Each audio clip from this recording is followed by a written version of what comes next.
নমস্কার বন্ধুরা, দারসনা কিচেনে আপনাদের সকলকে স্বাগত জানাই। আজ এই গরমের দিনে আমি আপনাদের কাছে 4 রকম লস্যি বানিয়ে দেখাবো। দেখুন কিভাবে বানাবো। আমি একটা মিক্সিং জারে ঘরেতেই পেতেছিলাম 750 মতো টক দই, সেটা আমি দিয়ে দিলাম।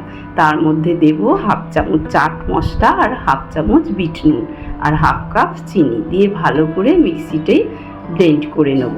দেখুন এইভাবে ব্লেন্ড করা হয়ে গেছে, গোলাটা তৈরি হয়ে গেছে আমার। এবার আমি তরমুজ নিয়েছি, পাতলা পাতলা ফালি করে কেটে নিয়েছি 5 পিস তরমুজ, দানাগুলো পরিষ্কার করে বেছে দিয়েছি। এই তরমুজটা আমি ব্লেন্ড করে নেব। তরমুজটা ব্লেন্ড করা আমার হয়ে গেছে, সাইডে সরিয়ে রাখবো। এবার আমি এখানে 4টে ভাঁড় নিয়েছি, দিয়ে যে লস্যির ঘোলটা বানিয়েছিলাম সেটা আমি ভাঁড়ের মধ্যে দিয়ে দেব। দিয়ে আমি যে তরমুজের পেস্টটা বানিয়ে রেখেছিলাম সেটা দইয়ের মধ্যে দেব, দিয়ে গুলিয়ে দেব। আর তার উপরে কিছু তরমুজ কুচিয়ে রেখেছিলাম ছোট ছোট করে, সেটা ছড়িয়ে সাজিয়ে পরিবেশন করব। গরমের দিনে এটা দারুণ লাগবে খেতে। এরপর আমি বানাবো মশালা লস্যি। তার জন্য আমি সামান্য চাট মশলা আর জিরে ভেজে গুঁড়িয়ে রেখেছিলাম, সেটা ছড়িয়ে দিলাম। তারপর বানাবো লাড্ডু লস্যি। লস্যির মধ্যে আমি একটা লাড্ডুকে বা বুঁদে পাকানো যেটা হয় সেটাকে গুঁড়িয়ে দিয়ে দেবো, দিয়ে আরও একটু দুধ লস্যি দিয়ে দেবো, দিয়ে তার উপর থেকে আর একটু লাড্ডু ভেঙে ছড়িয়ে দেবো। এবার আমি বানাবো এর মধ্যে হচ্ছে ক্যাডবেরি বা চকলেট লস্যি।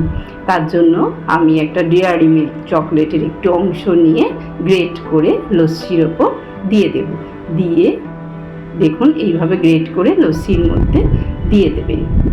দিয়ে তার উপর থেকে আরও একটু লস্যি ঘোল ছড়িয়ে দেবো, দিয়ে আরও একটু গ্রেট করে চকলেট দিয়ে দেবো।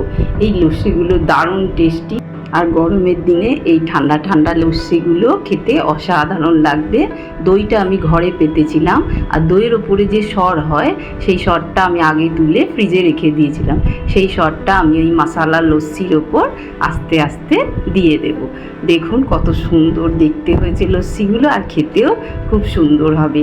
এইভাবে করে আপনারা নিজেরা খান, শরীর ঠান্ডা রাখুন, আর এই গরমের দিনে ভালো থাকুন, সুস্থ থাকুন। আর এই ফ্রুট লস্যিটা যে করেছি এটা আপনি যে কোনো রসালো ফল দিয়ে করতে পারেন, আম দিয়েও হয়, আমি তরমুজ দিয়ে করেছি। আমার এই অতি সহজ সামার স্পেশাল রেসিপিটা যদি আপনাদের ভালো লাগে তাহলে আমার ভিডিওটাকে লাইক করবেন, চ্যানেলটাকে সাবস্ক্রাইব করবেন, আর কমেন্ট করে শেয়ার করে আমার পাশে থাকবেন। আপনারা সকলে খুব ভালো থাকবেন। ধন্যবাদ।